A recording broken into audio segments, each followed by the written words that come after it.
Good afternoon and welcome. It's great to see so many smiling faces here. It does seem a little odd not having tables and chairs here, but I like this setup. It works really well. For those who don't know me, my name is Dr. Brown, and I'm the Dean of Boys here at the school. Not to be confused with Mr. Brown, who is a new house advisor inside of the dormitory. How many people here have met Mr. Brown? A handful. If you haven't, please reach out. Go meet him. The way that the kids described or told us to tell the difference between the two is that Mr. Brown is really, really fit, and apparently I am not. And it's okay. I don't take it personally. One of the things that the kid followed up and said is that it's Dr. Brown, doctor. He's smart. Don't necessarily feel that way, but it's okay. I'll start off with a really quick story. And I had the opportunity to receive my doctorate back in 2012.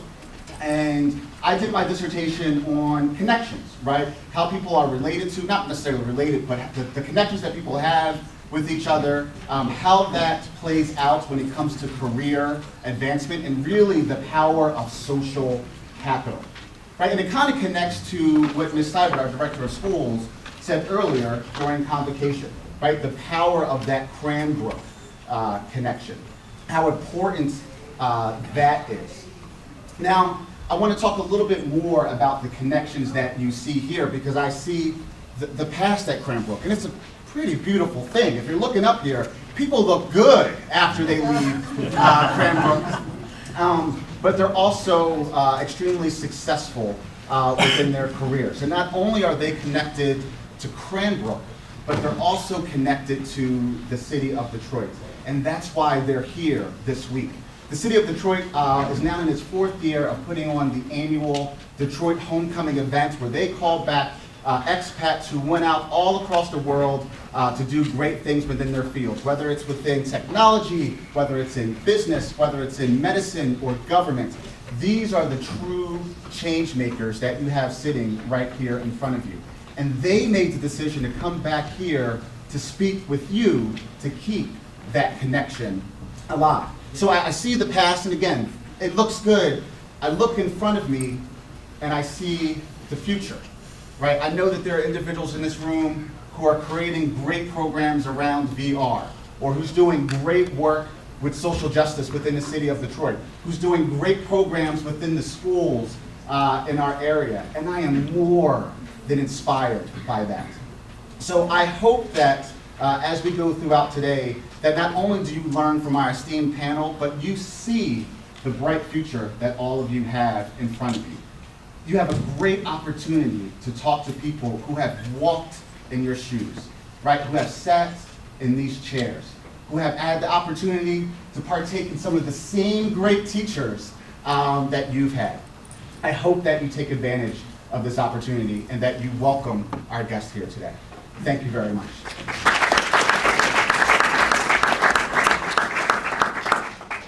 So, a couple of introductions additional. For those of you who don't know me, I'm Charlie Shaw. Spent many years chasing these people around. I think I still have a paper then due. took a new career in development as director of stewardship, and the whole concept comes from my colleague Susan Post, who between the two of us we know all the 3,000 alumni. We're going to introduce the panel to you, and that is a preface for a question I asked the panel to respond to in a kind of a lineup fashion before what we're all looking forward to, which is a breakout, so that you can talk with them and fire questions off to them, and they can get to know you. Our introductions are in alphabetical order, and of course Cranbrook Kingswood students would never sit in any kind of order. So Gaurav Ahuja is class of 10, and he's in the tech area, moving from Palo Alto to New York City, and he is an investor at Thrive Capital, which is a venture capital firm in New York City that has supported companies like Warby Parker, Spotify, GitHub, Stripe, and Slack. He is responsible for executing investments and growing technology companies with the goal of helping them scale and scope their strategy. Gurov graduated from the University of Michigan, and he will be in the tech group. And next we have Mr. Brent Barnhart. He's from the class of 2004. He traveled here from New York. He's a vice president at UBS Private Wealth Management. Before joining UBS, Brent began his career in finance, working as a research analyst with a London-based hedge fund.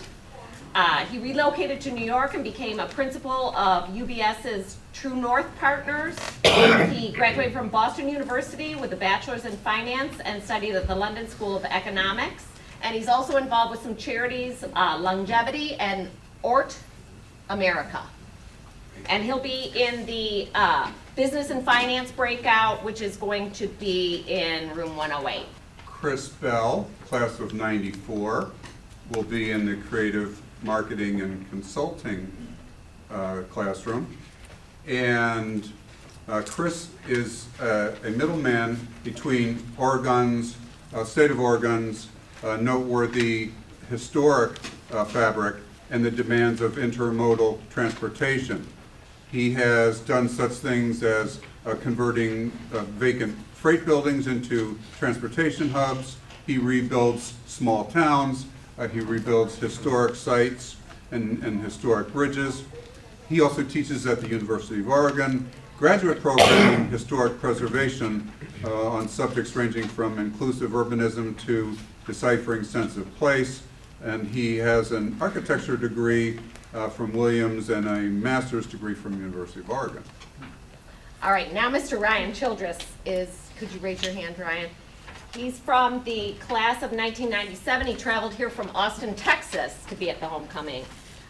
He's vice president at GPB Capital Holdings. Ryan's responsible for acquisition, integration, and operational activities within tech services practices at GPB. That's a New York-based private equity firm with $1 billion invested. He began his career in Detroit at Comerica Bank as a commercial credit analyst, got his bachelor's degree from Eli Broad College of Business at MSU, and his MBA in entrepreneurship from McCombs School of Business at University of Texas, where he's a McCombs Venture Fellow. He will be in the business and finance breakout. And we have Mr. Dan Line here. Dan, could you? Thank you. So, Mr. Line is from the class of 89, and he traveled here from Chicago. He is senior vice president, co-lead of global tech and media at CBRE. He is a longtime leader in the Chicago business and civic communities. He works with tech, bioscience, and media companies, big and small, on real estate transactions at the global real estate firm CBRE. His clients include long list. I think you'll recognize Spotify, PayPal, Motorola, big nice list of clients. He is also the co-founder of 1871, which is a 140,000 square foot tech and entrepreneurship center for digital startups. The name's taken from the year of the Chicago fire. Dan also co-founded Matter, which is a 25,000 square foot innovation center focused on accelerating startups in healthcare. It's a little hard to put him in a category, but we put you in tech, Mr. Line. So you'll find that in classroom 107. At the end, almost at the end, is Matthew Nosenchuk. Mr. Nosenchuk, class of 1983. Matt is an attorney who served in senior roles in the Obama administration from 2009 to 2017. He traveled today, or several days ago, from Silver Spring, Maryland and Washington, D.C. He served at the White House as liaison to the American Jewish community and on the National Security Council staff as director of outreach. Matt also served at the State Department in the Secretary's Office of Religion and Global Affairs, the Department of Homeland Security in the Office of General Counsel, and the Department of Justice in the Civil Rights Division. His work included advancing LGBT rights in the U.S. and abroad. Matt attended college and law school at Stanford. And he is in the Creative Creative Marketing Marketing and Consulting Group in classroom. 109. We have Mr. Anand Parikh, and he traveled here from San Francisco. He is General Counsel and Head of Business Development at Virta Health. It's an online specialty medical clinic that works to reverse type 2 diabetes without risk, costs, or side effects of medication or surgery. Anand is he also works as their Chief Privacy Officer. Virta uses innovations in nutritional biochemistry, data science, and digital tools with its clinical expertise to shift diabetes treatment from management to reversal. His goal is to reverse type 2 diabetes in 100 million people by 2025. And his breakout session is Medicine and Wellness, which is going to be here in Tremaine. We're going to be back at one of the sections back there. Brian Razak is from the class of 1996, and he travels from Baltimore, where he is the CEO of Social Toaster Incorporated. Social Toaster is an enterprise marketing and engagement platform that helps organizations drive word-of-mouth website traffic using the social networks of existing supporters.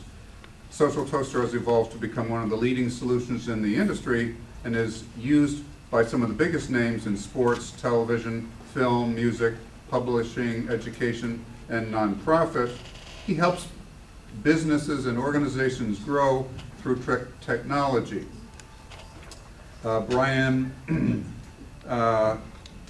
is also associated with promoting Giving Tuesday and other local projects. Brian is going to be with the tech group here Classroom 107. And Dr. Tom Robinson, can you please raise your hand? He is from the class of 1978, which is also my class. He traveled here from San Francisco. He is the endowed professor of child health at Stanford University. He's been a faculty member at Stanford since 1991. He designs solutions to help children and families improve their health and sustainability-related behaviors. He's also the director of the Center for Healthy Weight at Stanford and Lucille Packard Children's Hospital in Stanford. He originated the solution-oriented research paradigm and directs the Stanford Solutions Science Lab. Tom is internationally recognized for his pioneering childhood obesity prevention and treatment research and for introducing and popularizing the strategy of stealth interventions to change behavior. He's going to be in the Medicine and Wellness breakout, which will be here in Tremaine. Trooper Sanders, class of 1991, whom some of you might remember from a cum laude presentation a few years ago. Trooper is the founder of Wise Whisper, which is a policy and program strategy practice working with companies and nonprofits, tackling critical social challenges. Trooper served as a White House policy advisor during the Obama and Clinton-Gore administrations and served as domestic policy advisor to former President Clinton. He also worked for organizations addressing social entrepreneurship and the private sector's role in development. He has a graduate degree from the London School of Economics and studied law at the University of London. Trooper will be with the Creative Marketing and Consulting Group. In room 109. And we have Josh Siegel right there in the middle. Josh traveled here from Boston. He's a research scientist at MIT, and he's the founder of a company called Data Driven. He's an inventor, academic, and serial entrepreneur with a yen for creating and fostering innovations. He is a research scientist in the Field Intelligence Lab at MIT, the lead instructor for MIT's LOT Boot Camp, is that how you say it? LOT Boot Camp, okay. Breakout, we'll get to find out more about that. And the Finder of Data Driven, a startup developing smartphone-based machine learning mechanic. His academic work seeks to design a secure and efficient architecture for the Internet of Things based on context awareness and machine cognition. His corporate life revolves around developing algorithms and applications for pervasive sensing to vehicle prognostics and diagnostics. He holds a doctorate of philosophy and mechanical engineering from MIT. And then finally, Deborah Wall, class of 1981, the only panelist who has the distinction of actually having a child in the upper school. His name is Alex.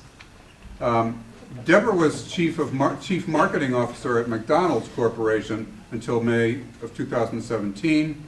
She earlier led marketing at the Pulte Group, the home builder, and held management posts at Ford, Toyota, and Fiat Chrysler. Her aim is to use customer insights, big data, cultural context, and real-time response to create growth for a company. She has a bachelor's degree from Wellesley and dual master's degrees from University of Penn's Wharton School and the Lauder Institute. And she will be in the creative marketing and consulting breakout. Which is in 109, and I don't think I said, Josh, of course, will be in the tech breakout session.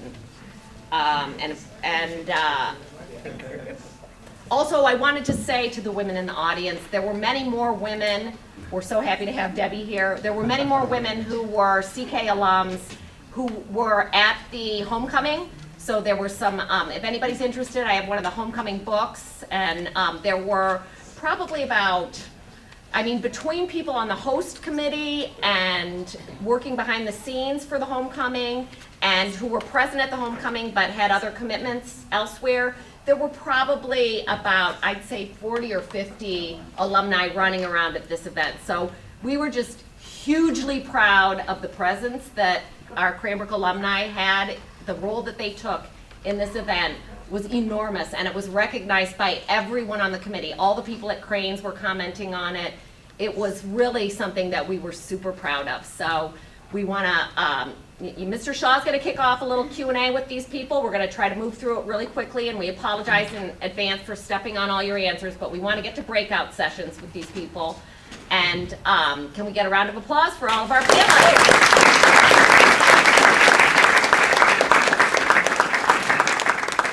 So just to give you a flavor of what their workshopping and their networking has accomplished over the last 3 days, I'm going to ask them one question that I will ask you to be brief in your response, say a minute or so, and this is your opportunity to see them show off their Cranbrook Kingswood accomplishments and their speaking abilities. And here's your question. So after 3 days of talking and thinking with the thought leaders, the engines of change in Detroit, and using the lens of your own industry, your own lens of excellence, what do you see as the primary target for opportunities for Detroit at this time? What's the sweet spot that you see? And if that's not where you want to take the question, if you see a problem that has to be addressed, that would also work also. So we'll actually ask, you'll hand the microphone down. Brent, we'll ask you to start. There you go. Great, thank you. So spending the last couple days in downtown Detroit, it was really interesting seeing this new culture and energy that's taking place in the city. And the one thing that I thought about was when I graduated from Cranbrook, when I graduated from college, I thought about where I wanted to move after school. And Detroit really was not a place that many people thought about going after college, and starting their careers. And I think now there's so much happening downtown. As I said, there's a great culture, great energy, and I think it's a place now that can attract young talent. And so it was really nice to see that, and I think it's something that as you guys start to navigate your career paths and think about, where you might want to end up, I think, Detroit is definitely a viable option, and you can really kick off a great career and have a great life there. So I'm going to piggyback on what Brent said. So when I think about working in a company or building a company, there's really three things that I think about, and it's people, capital, so money, and strategy. Strategy is just historical recognition of patterns. So if you figure out what's going on, or someone's got the answer to that before, you can ask people about strategy. And capital tends to follow people. So putting more money behind something doesn't work unless you've got the right people to put the money behind. And I'm sure Gaurav and other people who place money, like Ryan, would say that when they place their money, they're placing it on people. And I think one of the things that I recognized is a challenge, as Brent alluded to, is we need more of the best and brightest that come out of the state of Michigan to be in Detroit. And I think that's where you guys come in. As Brent said, I think it's a viable option, but making sure that the best and the brightest that come out of the state is staying in Detroit is what's going to allow the capital to follow. I think you're going to hear a consistent theme, probably amongst all of us, but I have gone to this conference. I went to the very first one in 2014, and I've been to every single one, and so I've had a chance to sort of see the changes that have happened in Detroit through that time, and the impact that inviting people like us, who when all of us left, right? We all went to other states, and we've stayed in other cities to create our careers, and the idea of coming back to Detroit just wasn't even on the radar. So the whole purpose of this conference was to get us excited about the opportunity. And I think that they've done a fantastic job of kind of creating that buzz, setting up these centers for technology, also tapping into one of the things that's somewhat unique about Detroit, which is the manufacturing and sort of the maker spaces. So they've got these really great opportunities around that take advantage of the manufacturing capabilities here, but put a whole new spin on it that are really unique to the city. So just seeing in the 3-4 years since this conference has happened, the evolution of Detroit and these really exciting places that for guys like you, as you're maybe leaving the state to go to college, as you graduate, hopefully it's putting Detroit back on the map where this is a place that you want to be, where there are these really exciting opportunities that just didn't exist a couple years ago. So after college, I actually did I moved back here and worked downtown in the city of Detroit. It was about 2002. Now fast forward to present day and me spending the last couple of days in downtown Detroit, the change is just, it's beyond words. I almost have an emotional reaction walking down Woodward and looking at how things have changed. And for me, all of it revolves around culture. The culture of Detroit has really changed over the time period, and there have been a lot of different reasons for that. There's been a lot of people getting involved, putting capital in, but there's been this sense of shared service, I think, within the region to get Detroit back on its feet, and it took us getting to a crisis several years ago, back in 2008, 2009, to kind of get to that spot. And the resurgence that's happened from that point on has really been inspiring. I think the key for Detroit going forward is to continue to throw gas on that fire. And in order to do that, echoing the same things that have already been said, you got to keep the talent here. So we got really bright people here. You're going to go off and do great things. If we could keep that talent here in this region rather than going to Chicago or New York or other places, that's a win. And that helps create that winning culture and helps perpetuate a successful movement that I think Detroit is really just in the first kind of beginning innings of starting to experience. So keep that in mind as you guys think about what you like to do with your career starting off, because I think there's going to be a lot of great opportunities for you in Detroit.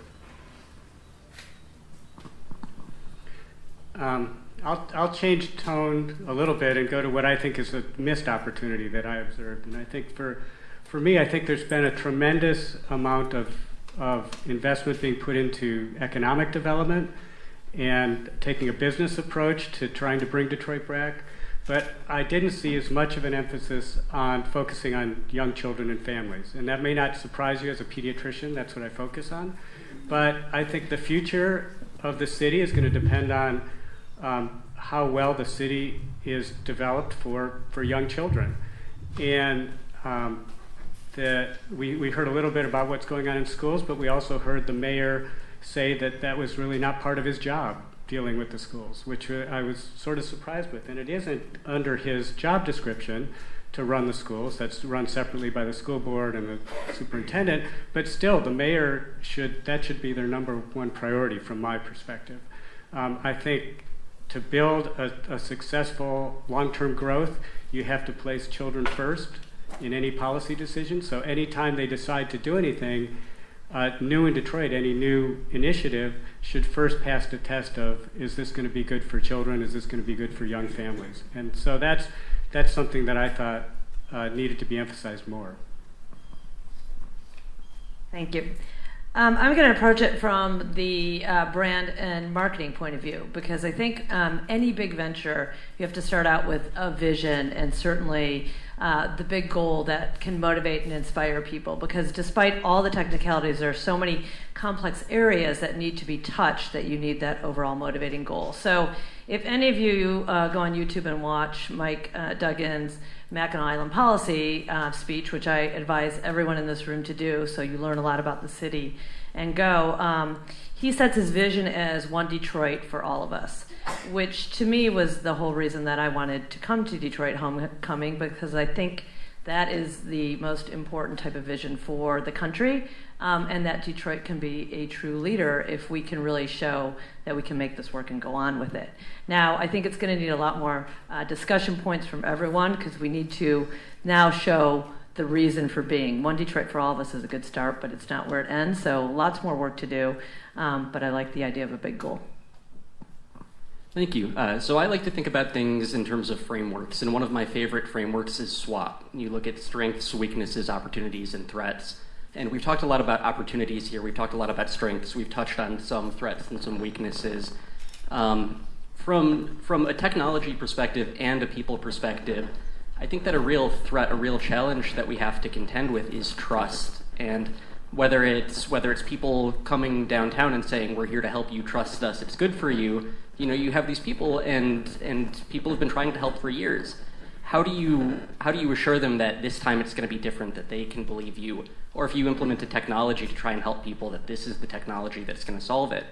One of the things that we encountered down there were demonstrators outside the very first night.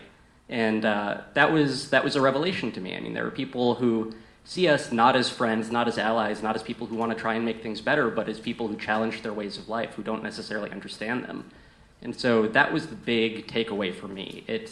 We need to engage with people. We need to make sure that they understand that we're all on the same team, and we need them to believe us, and we need to listen to them too.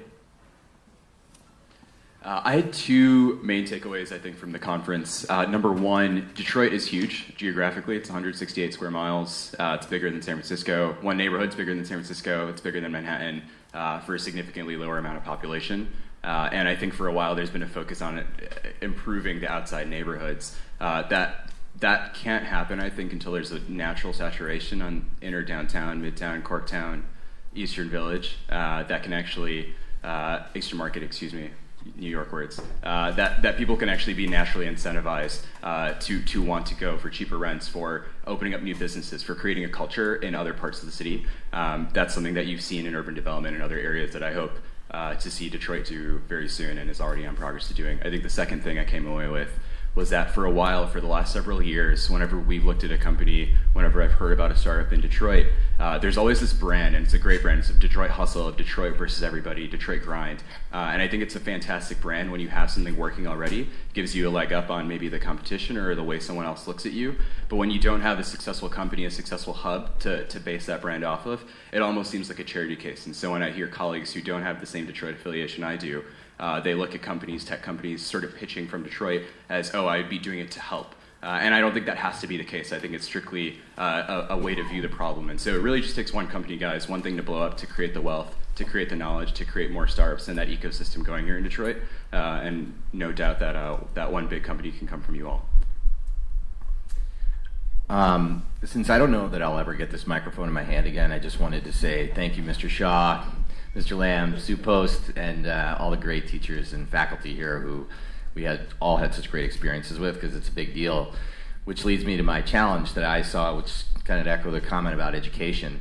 We were really fortunate to have an unbelievable education up here. And that really comes down to the teachers. All the experiences that we all had with different teachers. I really got a little nervous about all the great things that were happening downtown, and I didn't see the attention to the kind of core educational principles that really are required to make a city thrive.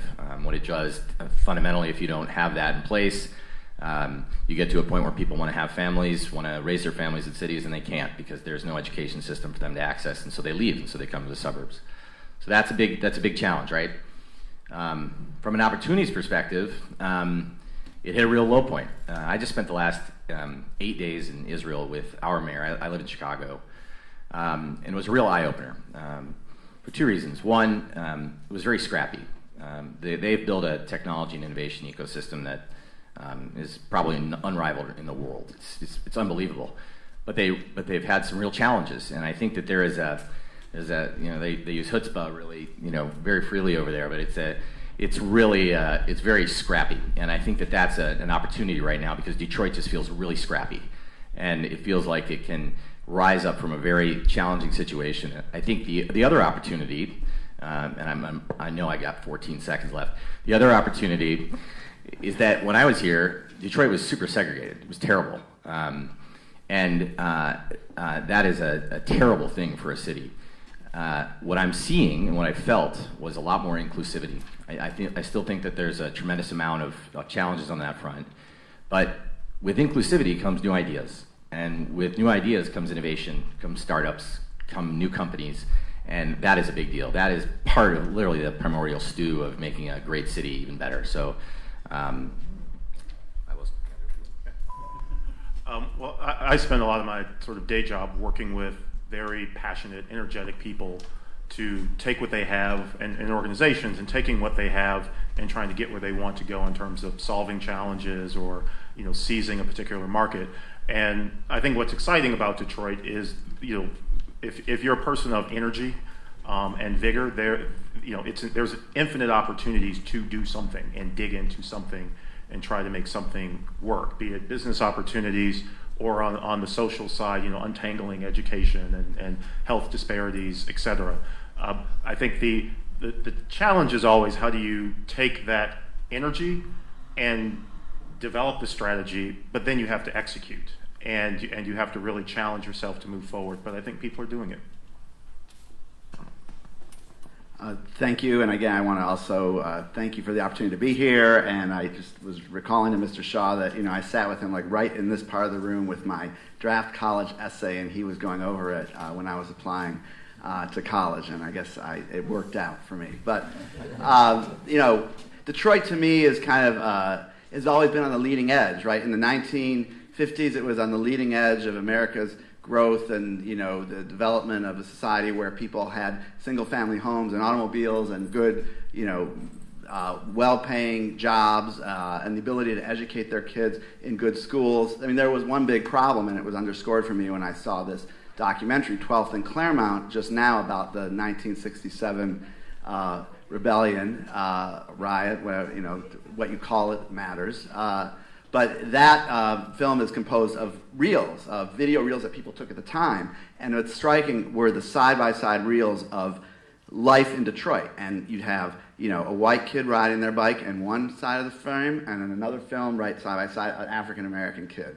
White kids dancing, African-American kids dancing, but not together, separately in their own separate films. And what concerns, it's exciting what's happening in Detroit, and it's incredibly moving, as someone pointed out, to walk down Woodward Avenue and see it brightly lit up with, storefronts and stadiums and restaurants and vitality. But there's the rest of the city too, and I don't want to have newsreels, in 50 years of Midtown and downtown thriving, and then other parts of the city that haven't changed, that are still replete with blight and problems. So we have to revive the city in a way that is inclusive of the greatest number of people and has Detroiters, people who live their lives in that city, who educate their families in that city, feeling like they're a part of this recovery and they're benefiting this recovery and that they're part of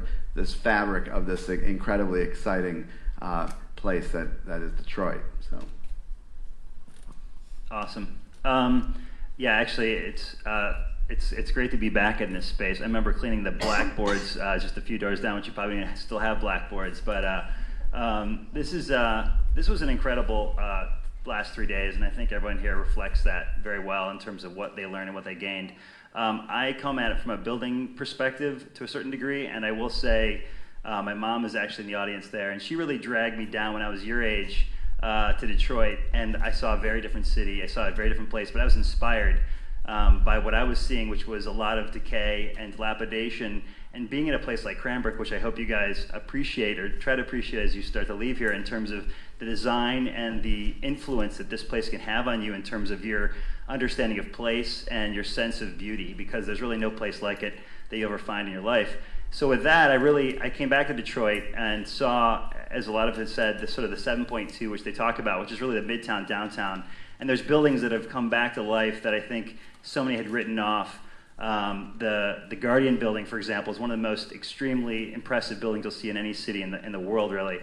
But at the same time, there's the 139, which is really, we're talking about this idea of the overall footprint of the city. And the new superintendent, Vitti, was incredibly positive about what can happen in that broader perspective for education, which I think is really a key part of any kind of revival of the city.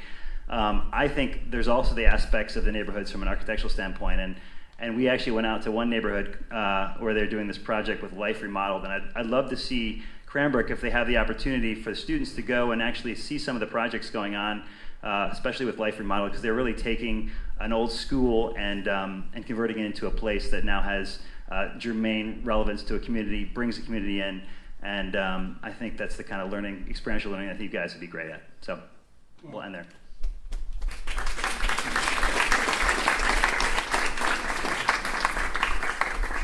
We have a great opportunity, what you have been waiting for, and that is an opportunity to ask your questions, perhaps exchange some contact information. So we're going to go into a breakout.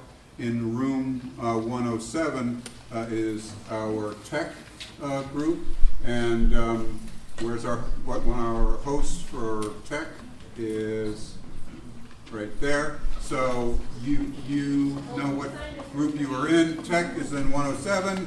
In 108 is business finance.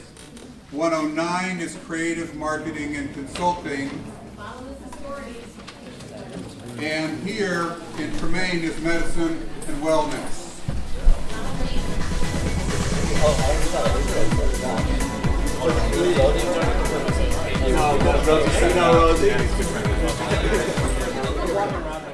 When you get to be my age, people start to look at your whole career so far, and it's. One thing that we've been doing is keeping track of people, connecting with them on LinkedIn. So I want to encourage all of our seniors to get a LinkedIn profile going, start connecting with as many Cranbrook alums as you possibly can. They're very generous with their time when they know that it's another Cranbrook fellow alum reaching out, new alums to alums who are established in their careers. It's actually how I got my job. So a friend of mine who I'd reached out to, became friends with over the course of a couple of years, he then, my CEO is starting a company, and he said, hey, you should hire this guy. Out of the 5 of you, how many of you see yourself an interest in starting a company? Like taking your idea and going and doing your own thing with it? That's a lot. It's not unheard of anymore. In fact, it's quite common. And people, quote, know how to do it, or at least can find out how to do it much more easily. You miss Cranbrook when you leave, you really do. It is a magical, wonderful place, and there's nothing else in the world quite like it. And it takes you in my case, it was about 2 years after leaving before I realized how great it was to be here and all the opportunities that we had. Even as president, they have like young entrepreneurs club and business club now, and it's kind of really becoming like a big thing. I don't know. I've based on what I've heard, it wasn't as popular as it was before. They also have this much more wider school program, which currently has thousands of clubs around around the world where they give you educational materials, webinars to the clubs, and you can form small teams. And now I've been obsessed with it, you know, kind of frankly in the past 20 years, because you see the importance of how place and design affects behavior, and I can just appreciate how much work goes into it, frankly, seeing. It has been amazing. And I find that, you know, if you really engage that and allow yourself to think about what am I really passionate about, then you do amazing work. And part of it goes back, this place inspires everything. I realize in hindsight it's sort of a very liberal arts approach here where you really learn sort of broadly about things, you learn how to think sort of for yourself and critically. And I think, and I'm a very experiential sort of learner, like things sort of in a tangible way. And your positions, what kind of marketable skills could these kids all work on, you know, from now until, you know, whatever, when they graduate from college, you know, what kind of stuff do you guys look for? But we knew we had certain passions, and those passions would kind of take us places that we figured out along the way. Open yourself up to that and find where your footing truly lies. I think in terms of when you're in college, I appreciated this more when I was getting my MBA than when I was in undergrad. The Cranbrook network is huge, and I would, you know, say that utilizing that and trying to meet with as many, you know, past alumni as you can, and you know, help build out your network and kind of pick their brain on what they're doing. And you know, as Ryan said, you know, when you're in college, you can get meetings with, you know, anyone, and that's how I got my first job. Here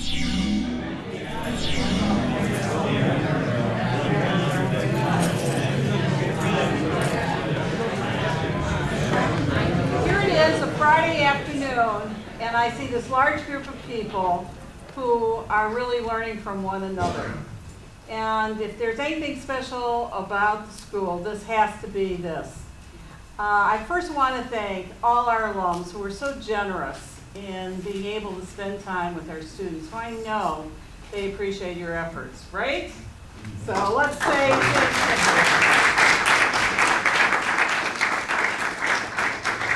But I also have to say, as I look at many of your faces, it gives me such pride to know what you have accomplished after you left us. Please know how much and how proud we are of what you have done, and also of your willingness to give back. Just this week, I spoke to the students at Convocation about the importance of giving back, and about the two mottos, aim high, enter to learn, go forth and serve. And today we see evidence of this. So please know you're always welcome. This is truly home, and we want to make sure that we stay connected to each and every one of you. I do have to say that as I look around the room with some of those faces, we're really, really glad at some of the outcomes. So thank you very much.